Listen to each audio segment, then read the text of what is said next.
Hello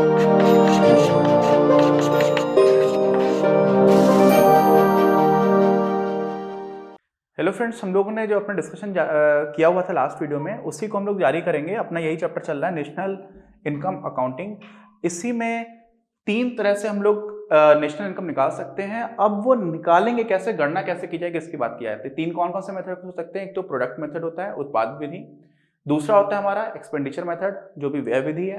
और तीसरा होता है हमारा आय मेथड, इनकम मेथड, आय विधि। अब इन तीनों को ही हम लोग एक एक करके देखेंगे, लेकिन कैलकुलेशंस करने से पहले भी कुछ कुछ चीजों को समझना होगा, तो इसको हम लोग आराम से समझते हुए चलेंगे, जिससे कि हमारा फंडामेंटल्स एकदम स्ट्रांग है, जैसे कि हमने अपने सारे वीडियोस जो पिछले वीडियोस में उनमें किया है। तो चलिए, आती है बात पहले मेथड की, और उसी को हम लोग बोलते हैं उत्पाद अथवा मूल्यवर्तित विधि। ठीक है, उत्पाद अथवा मूल्यवर्तित। मूल्यवर्तित बड़ा अजीब नाम है हिंदी में, कोई दिक्कत नहीं, इसको हम लोग बोलते हैं वैल्यू एडेड। ठीक है, तो वैल्यू एडेड मेथड को हम लोग सबसे पहले देखना स्टार्ट करेंगे। ठीक, क्या क्या चीजें हैं आराम से समझेंगे, एक बार समझ लेंगे फिर भूलेंगे नहीं, इसलिए एक एक चीज को आराम से समझते हुए चलना है। चलिए, अब क्या हुआ, होता क्या है इस मेथड में, हम लोगों ने ये पहले भी देखा था कि एक वर्ष में, क्योंकि हम लोग स्टैंडर्ड टाइम पीरियड एक ही साल मानते हैं जब भी हम लोग किसी भी देश की जीडीपी का आंकलन कर रहे होते हैं, और जीडीपी से ही हम लोग देश की राष्ट्रीय आय निकालने की कोशिश करते हैं। नेशनल इनकम और जीडीपी में थोड़ा डिफरेंस रहता है, और वास्तव में तो जीडीपी और जीवीए को बोलते हैं ग्रॉस वैल्यू एडिशन। इसमें भी थोड़ा सा अंतर होता है, वो मैं आपको अलग बताऊंगा, लेकिन अभी के लिए आप समझ लीजिए कि जब राष्ट्रीय आय की बात कर रहे हैं तो वहां पर जीडीपी और राष्ट्रीय आय को अभी हम लोग एक जैसा मान करके चल रहे हैं, एक जैसा ही है, थोड़ा सा अंतर, उसको हम लोग अलग से देख लेंगे। इसमें करते क्या है, जीडीपी को हम लोग एक साल के लिए निकाल रहे होते हैं, तो एक वर्ष में हो जाती है पहली बात। उत्पादित अंतिम फाइनल गुड्स एंड सर्विसेज की बात होती है, तो फाइनल वस्तुओं और सेवाओं, ठीक है, जो फाइनल मतलब अंतिम है, उनके मूल्य की गणना करना। ठीक है, कि कौन कौन सी जो चीजें बनी है, फाइनल गुड्स क्या है, फाइनल सर्विसेज क्या है, उनके मूल्य की आपने गणना कर ली, जितने भी देश में बने सबको जोड़ दिया, वही आपका क्या आ जाएगा, जीडीपी या राष्ट्रीय आय हम लोग निकालने की बात कर रहे हैं, तो वो आ जाएगी। अच्छा, अब क्या हुआ, एक हम लोग इसको उदाहरण से समझने की कोशिश करते हैं। एक हमारा गेहूं उत्पादन करने वाला किसान है। ठीक है, ये हमारे कोई किसान भाई है। और क्या है, एक ब्रेड बनाने वाला है, जिसको हम लोग बेकर बोलते हैं। बहुत सारी बेकरीज रहती है ना, तो एक बेकर है जो ब्रेड बनाकर रोटी बनाएगा। अच्छा, तो हुआ क्या, जो गेहूं उत्पादक है वो गेहूं का उत्पादन करता है, लेकिन ऐसा मान लेते हैं कि उसको किसी भी तरह के इनपुट की जरूरत नहीं है। उसने गेहूं का बीज भी उसको पुराने अपने मिले हुए थे, कहीं से उसने खरीदा नहीं कुछ, उसको सिर्फ और सिर्फ अपना लेबर देना था, सिर्फ मजदूरी करनी थी। कोई फर्टिलाइजर, खाद वगैरह कुछ नहीं चाहिए, कोई इंपुट नहीं है, मान लेते हैं सिंप्लिसिटी के लिए। ठीक है, उसने सिर्फ मेहनत की, फावड़ा चलाया, खेत में पसीना बहाया, और वहां से उसने अपनी मेहनत के दम पर ही गेहूं का उत्पादन किया, और ये माना कि उन्हें मानव श्रम के अलावा किसी भी प्रकार के आगत की आवश्यकता नहीं है। क्यों माना, सिर्फ सिंप्लिसिटी के लिए, जैसे कि हमारे लिए कॉन्सेप्ट को समझना आसान हो जाए, हम लोग कैलकुलेशंस में अपना दिमाग ना लगाएं। अच्छा, तो एक किसान था जिसने गेहूं उत्पन्न किया बिना किसी आगत के। फिर क्या हुआ, ये हमारे बेकर हैं, ये क्या बनाते हैं, आटे से रोटी बनाने का काम करते हैं। ठीक है, ब्रेड समझ लो यार, ब्रेड बनाने के लिए। अब बेकर को ब्रेड के उत्पादन में गेहूं के अतिरिक्त इनको भी सिर्फ और सिर्फ एक ही इनपुट चाहिए, और सिर्फ गेहूं, अन्य किसी कच्चे माल की आवश्यकता नहीं है इनको, और कुछ नहीं चाहिए इनको, अपनी मेहनत चाहिए प्लस गेहूं चाहिए। किसान को सिर्फ मेहनत लग रही थी, ये हमने मान लिया। अब एक हमारी ये इकोनॉमी है जहां पर सिर्फ ये दो चीजें हुई हैं। अच्छा, अब समझिएगा, हुआ क्या है, किसान ने 100 रुपए के गेहूं का उत्पादन किया, तो किसान ने जो भी गेहूं बनाया था उसकी जो मूल्य निकल करके आया, वो कितना निकल करके आया, 100 रुपए, और जिसके लिए किसी भी आगत की आवश्यकता नहीं थी। यानी कि किसान ने जो भी बनाया वो 100 रुपए का बनकर के आया। तो किसान ने जो कुछ भी प्रोड्यूस किया, उसके उत्पाद की लागत कितनी हो गई, 100 रुपए हो गई, जो उसने उत्पादन किया। ठीक, अच्छा, और इसलिए पूरे 100 रुपए का हक किसानों का है। 100 रुपए उन्होंने कमाया, क्या उनको किसी और को देने की आवश्यकता है, नहीं, क्यों, क्योंकि उन्होंने कोई इंपुट तो लिया नहीं था, कोई आगत था नहीं। तो 100 रुपए के 100 रुपए पूरे के पूरे किसका हक है, किसानों का हक है। बेकर ने क्या किया, जो बेकर था 200 रुपए की उसने रोटी बनाई, तो उन्होंने, जो बेकर ने काम किया, उसने 200 रुपए का टोटल जो भी बनाया उसकी कीमत 200 रुपए निकल करके आई। लेकिन वो पूरी तरह से उनका योगदान नहीं है। क्यों नहीं है, क्योंकि उनका जो योगदान 200 रुपए का मान लेने से दोहरी गणना हो जाएगी। क्यों, क्योंकि हमने ये माना हुआ है, मैंने आपको बताया नहीं है, इनको आटे की आवश्यकता है, लेकिन उन्होंने 50 रुपए का आटा लिया था। कितने का, 50 रुपए का आटा लिया था, और उसमें इन्होंने अपनी मेहनत की, उसके बाद से जो इन्होंने रोटियां बनाई वो बन गई 200 रुपए की।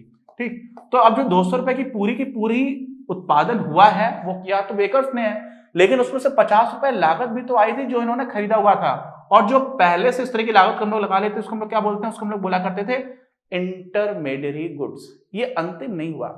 100 रुपए का जो गेहूं बनाया था किसानों ने, उसमें से 50 रुपए तो कहीं और यूज हो गया, लेकिन हम लोग अभी उत्पादन विधि से बात कर रहे हैं। तो उत्पादन विधि में 100 रुपए का उत्पादन किया किसानों ने, इन्होंने 200 का किया, लेकिन 200 में इन्होंने 50 रुपए किसानों को दिए थे। तो इनका जो वास्तविक उत्पादन है, जो इन्होंने वैल्यू ऐड की है, हम लोग वैल्यू एडेड मेथड की बात कर रहे हैं ना, वो क्या हो जाएगा, 200 में से आप 50 को हटा दोगे तो इन्होंने 150 रुपए की वैल्यू ऐड की। कितने की ऐड की, कितना इन्होंने मूल्य को ऐड किया, जो भी आपका जीवीए या जीडीपी की बात कर लो, उसको कितना इन्होंने जोड़ा, 150 रुपए का।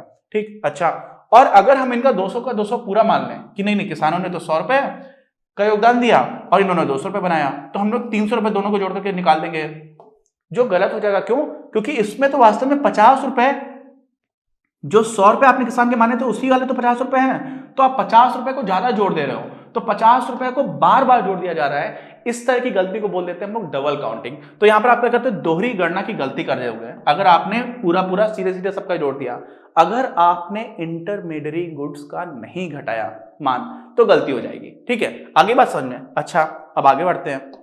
इसी में देखिए, किसी फर्म द्वारा किए गए शुद्ध योगदान, इनका जो नेट कॉन्ट्रीब्यूशन है, यहां पर 200 रुपए नेट नहीं था, 200 रुपए टोटल था, ग्रॉस था, उसमें से आपने 50 रुपए जब घटा दिया तब आपको शुद्ध योगदान मिला, को निरूपित करने के लिए उपयोग किए जाने वाले शब्द को उसका मूल्य वर्धित, जो उनका शुद्ध योगदान है उसी को हम लोग वैल्यू एडेड बोलते हैं। कि आपने ऐड क्या किया, भाई 50 रुपए तो आपने खरीद लिया था, आपने बना कितने का दिया, 200 का, आपने ऐड कितना किया, 150 रुपए, यही तो जोड़ा। तो जो जोड़ा है उसी को हम लोग बोलते हैं वैल्यू एडेड, उसी को बोलते हैं मूल्य को वर्धित कर दिया है, मूल्य वर्धित हो गया, तो उसी को हम लोग क्या बोलते हैं, मूल्य वर्धित कहते हैं। तो अपने जो है कुल मिलाकर के यहाँ पर मूल्य वर्धित, बेकर ने किया 150 का और किसान ने किया तो 100 का, तो 100 और 150 मिला दोगे तो इस अर्थव्यवस्था में 250 रुपए ये हमारी क्या आ रही है, जीडीपी आ रही है। ठीक, अच्छा, इसी को देखते हैं, यही सारी चीजें कैलकुलेशंस होंगी। वह कच्चा माल जो एक फर्म किसी अन्य फर्म से खरीदती है और जिसे पूरी तरह से उत्पादन की प्रक्रिया में उपयोग किया जाता है। यहाँ पे 50 रुपए का ब्रेड किसानों से खरीदा था, उस पूरे को यूज कर लिया था कहां पर, रोटी बनाने में, तो 50 रुपए का जो गेहूं था वो क्या हो गया, वो हमारा हो जाता है इंटरमीडिएट गुड्स। ठीक है, इंटरमीडिएट गुड्स बोलते हैं, इन्हीं को हम लोग बोलते हैं मध्यवर्ती वस्तुएं। तो मध्यवर्ती वस्तु 50 रुपए हो गया था। और वैल्यू एडेड निकालने के लिए अगर आपको लागत वो निकालना है कि इनका कंट्रीब्यूशन कितना है, नेट कंट्रीब्यूशन, शुद्ध योगदान कितना है, तो क्या करेंगे हम लोग, जो भी उत्पादन हुआ था उसमें से हम लोग घटा देते हैं। तो फर्म का अगर मूल्य वर्धित आप निकालोगे, फर्म का मूल्य वर्धित का मतलब क्या हुआ, value added of a firm, ये अगर निकालना है तो हम क्या करेंगे कि फर्म ने कितने का उत्पादन जो किया है, उत्पादन कितना किया था बेकर ने, 200 का, लेकिन उसमें से फर्म द्वारा उपयोग किए गए मध्यवर्ती वस्तुओं का मूल्य इसको आप घटा देते हो, जो था आपका 50 रुपए। तो जो 150 रुपए निकल करके आया था ये क्या है, यही तो आपका है value added of a firm, firm का मूल्य वर्धित। तो ये समझ में आ गया। अच्छा, आगे बढ़ते हैं। Value added of a firm English में लिख दिया है is equal to value of production of the firm minus, तो ये आपका यहां पर है और ये पूरा एक है, यहां से लेकर के यहां तक, तो आपने इसमें से घटा दिया किसको, जो इंटरमीडिएट गुड्स है उनके मान को घटा दिया, तो आपको क्या मिल जाएगा, आपको वो मिलेगा कि कोई एक फर्म कितनी वैल्यू ऐड कर रही है। अभी हम लोग क्या कर रहे हैं, हम लोग कर क्या रहे हैं, भूलना नहीं, हम लोग प्रोडक्ट मेथड से जो नेशनल इनकम उसको निकालने की कोशिश कर रहे हैं। तो प्रोडक्ट मेथड में क्या कर रहे हैं, हम लोग वैल्यू एडेड देख रहे हैं कि किसी एक फर्म ने कितना वैल्यू ऐड किया। अच्छा, यहां तक पहुंच गया, आगे बढ़ते हैं। इसमें क्या आया, एक फर्म के मूल्य वर्धित का वितरण उत्पादन के 4 कारकों के बीच किया जाता है। अब कोई भी फर्म है, ठीक है, उसने जो भी वस्तुओं का उत्पादन किया, इंटरमीडिएट गुड्स का निकाल दिया, वैल्यू एडेड 150 रुपए आ गया बेकर के पास। अब 150 रुपए जो आया है वो कौन रखेगी, फर्म तो रखेगी नहीं, फर्म तो कोई है नहीं, वो वास्तव में इंसानों के पास जाएगा, हाउस होल्ड्स के पास जाएगा, घर जो परिवार उनके पास जाएगा, और परिवार के पास किस किस तरह से जाएगा, 4 तरह से जाएगा, क्योंकि 4 तरह के कारक है यहाँ पर। कौन कौन से कारक है, श्रम दिया, जिसने श्रम दिया उसको पैसे इन्होंने दिए होंगे, ठीक, ऐसे ही जिसने पूंजी दी उसको भी इन्होंने दिया होगा, जिसकी उद्यमिता थी, जिसकी एंटरप्रेन्योरशिप थी उसको भी इन्होंने पैसे दिए होंगे, और साथ में जिसने भूमि दी थी, जहां पर आपकी दुकान थी उसको भी आपने किराया दिया या लगान दिया, ठीक है, एंटरप्रेन्योर में आपने प्रॉफिट दिया, पूंजी को आप क्या देते हो, इंटरेस्ट देते हो, ब्याज देते हो, और श्रम को क्या देते हो, मजदूरी देते हो। तो ये चारों चीजें जो आपको 150 रुपए था वो इन सभी में बट गया होगा। तो अगर हम इन सबको जोड़ते तो क्या होता, तो भी तो हमें जो टोटल हमारी अर्निंग हो रही है वो मिल जाती ना। अल्टीमेटली किसी भी फर्म ने ये सारी चीजें बांट दी, तो अगर हम पूरी अर्थव्यवस्था में इनको जोड़ लेंगे तब भी हमें जीडीपी मिल जाएगी, जो हम बात पहले कर चुके हैं। और ये हमारा क्या हो जाएगा, ये हमारा इनकम मेथड हो जाएगा। ये अभी हम करेंगे नहीं, लेकिन मैं आपको बता रहा हूं कि देखो वही सारी चीजें इंटर रिलेटेड चल रही हैं, ठीक है। और कॉन्सेप्ट पहले सही से समझा तो यहाँ पर बिल्कुल कुछ गड़बड़ नहीं होने वाला है। ये क्या हुआ हमारा, इसी को आगे देखेंगे। तो इसलिए फर्म द्वारा भुगतान किए गए मजदूरी, ब्याज, लाभ और लगान यानी रेंट को जोड़ने पर फर्म के मूल्य वर्धित मान के बराबर होना चाहिए। बिल्कुल सही बात है। जो मूल्य वर्धित मान है, जो वैल्यू एडेड है, वही तो आप बांटोगे इनमें। जो 50 रुपए था वो तो आपने भाई 200 में आपने 50 रुपए तो गेहूं के लिए दे दिया था, तो बचा कितना था, 150। अब 150 का क्या होगा, ये 150 ही तो बांटा जाएगा। कहां कहां बांटा जाएगा, वेजेस में, मजदूरी में, ब्याज में, उसके बाद से आपने जो लगान है उसमें, और फिर जो प्रॉफिट बचा वो उद्यमी का हो गया, तो इसमें आपने बांट दिया, ठीक है। तो क्या हुआ, flow of new investment, depreciation. अभी हम लोग डिप्रिसिएशन की बात करेंगे तभी फिगर आपको समझ में आएगा। अब समझ लीजिए, मूल्य वर्धित एक प्रवाह परिवर्त है, ठीक है। क्या है, फ्लो। हम लोग दो चीजें पढ़ी थी ना, स्टॉक एंड फ्लो पढ़ा था पहले। तो स्टॉक क्या होता था और फ्लो क्या होता था। तो फ्लो क्यों है, क्योंकि आप ऐड कर रहे हो। पहले से कोई चीज है, आपने नल खोल दिया, तो नल खोलने वाले से जो चीज आ रही होती है उसी को फ्लो बोलते थे, याद करिए। तो इस वजह से क्या हो जाएगा, ये आपका एक फ्लो वेरिएबल होगा, प्रवाह परिवर्त होगा, ठीक। अच्छा, आगे बढ़ते हैं। यहां वस्तु के बाजार मूल्य का उपयोग विभिन्न चरों का मूल्यांकन करने के लिए किया जाता है, क्योंकि सभी चर मुद्रा में ही व्यक्त किए जाते हैं। इसका मतलब समझ लो भाई, हम लोगों ने क्या बोला, गेहूं बनाया। किसने गेहूं बनाया, किसान ने। बेकर ने क्या बनाई, ब्रेड बनाई। अच्छा, हम ये नहीं बोल रहे हैं कि उसने भाई 5 किलो ब्रेड बनाई, इन्होंने 50 किलो गेहूं बनाया था, ये सब कुछ नहीं बोल रहे हैं। हम लोग ये बोल रहे हैं कि भाई जो गेहूं था वो 100 रुपए का था। हम ये बोल रहे हैं जो ब्रेड थी वो 200 रुपए की थी। हर चीज को रुपए में कन्वर्ट करके बताते हैं, हम उसकी एक्चुअल वैल्यू की बात नहीं करते हैं। हर जगह पर जो भी बाजार मूल्य होता है, क्या होता है, वस्तु के बाजार मूल्य का उपयोग करते हैं विभिन्न चरों के मूल्यांकन करने के लिए। तो जो गेहूं है, हम ये नहीं बोल रहे कितने कुंटल गेहूं बना, कितने किलो ब्रेड बनाई, कुछ नहीं बोल रहे। हम लोग सिर्फ ये बोलते हैं कि ये इतने रुपए का है, ये इतने रुपए का, ये इतने रुपए का, और वो रुपए कहां से आए, जो बाजार ने निर्धारित किया है। तो बाजार मूल्य की बात करते हैं, ठीक। क्यों, क्योंकि ऐसे तो आप जोड़ ही नहीं पाओगे। तो उन सबको एक जैसा जोड़ने के लिए क्या करना पड़ता है, हमें एक ही क्वांटिटी में लाना पड़ता है। आप 5 मीटर कपड़े में 2 लीटर दूध कैसे जोड़ोगे, लेकिन आप ये जोड़ सकते हो कि 5 मीटर कपड़ा 500 रुपए का है और 2 लीटर दूध 80 रुपए का है, तो 580 हो गया टोटल। तो हम लोगों को एक यूनिट लगानी पड़ जाती है, और वो यूनिट किस में होती है, मुद्रा के टर्म्स में होती है, ठीक है। तो ये चीज हो जाती है। अब इसी में हम लोग बात करते हैं मूल्यह्रास की, डिप्रिसिएशन की। समझ लीजिए, अभी हम लोग प्रोडक्ट मेथड को ही पढ़ रहे हैं, इसी में जो जो चीजें एस्पेक्ट्स हैं जिसको हम लोग पढ़ चुके हैं उसी को एक एक करके जोड़ रहे हैं, ठीक है। तो ऐसा चल रहा है। डिप्रिसिएशन क्या होता है, कोई भी जो पूंजी है उसमें जो घिसावट हो जाती है उसी को डिप्रिसिएशन बोला करते थे, ठीक है। तो क्या हो जाता है, जो स्थिर पूंजी है उसका उपभोग जो हो जा रहा है, जैसे आपके पास मशीन है, 20 साल चलेगी, 20,000 रुपए की मशीन थी, तो हम ये मान लेते हैं कि हर साल 1,000 रुपए की घिसावट हो रही है, तो ये 1,000 क्या हो गया था हमारा, यही डिप्रिसिएशन हो गया था। अच्छा, अब समझिए, पूंजी को स्थिर रखने के लिए अब 1,000 रुपए की घिसावट अगर हो गई है तो ये तो 19,000 की बची। और पूंजी को स्थिर रखने के लिए मतलब क्या हुआ कि जो 20,000 का था इसको आपको फिर से 20,000 रुपए का करना पड़ेगा।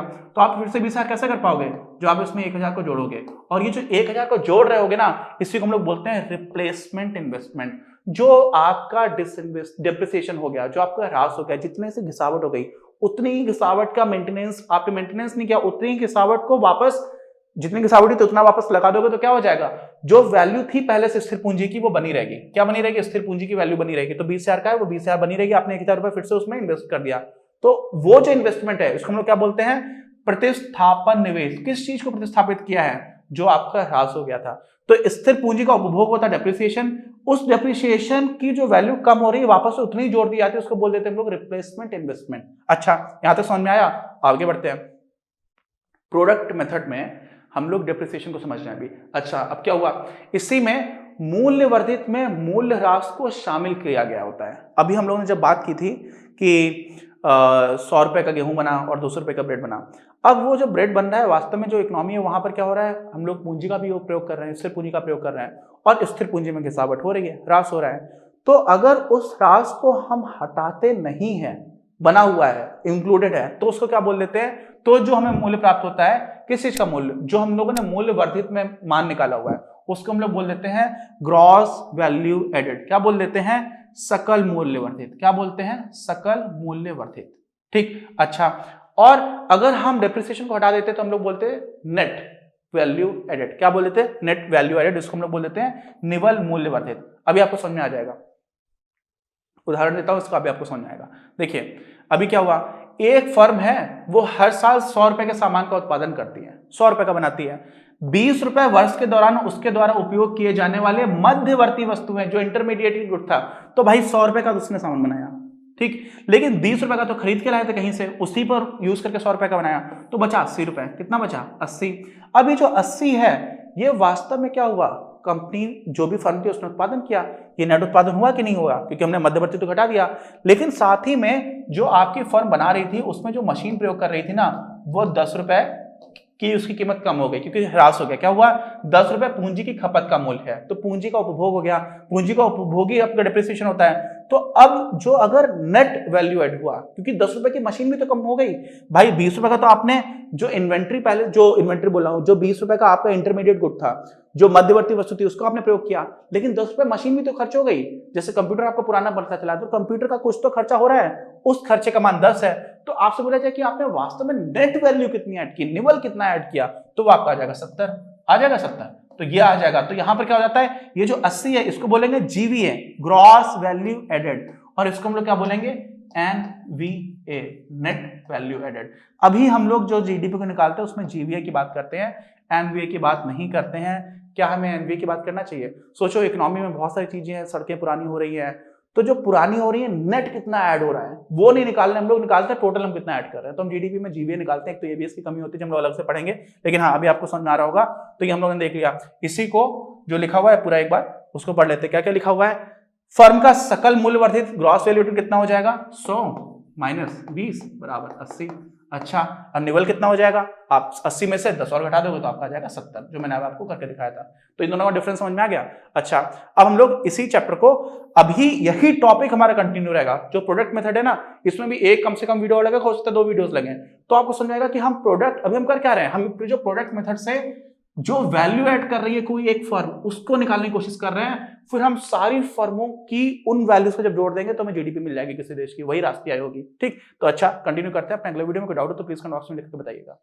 इस वीडियो के प्रायोजक हैं आप, और अगर आप ऐसे ही और वीडियोस बनाने में हमारी मदद करना चाहते हैं तो पैट्रियन पर जाकर या फिर स्क्रीन पर दिए गए QR कोड को स्कैन कर अपना योगदान जरूर दें।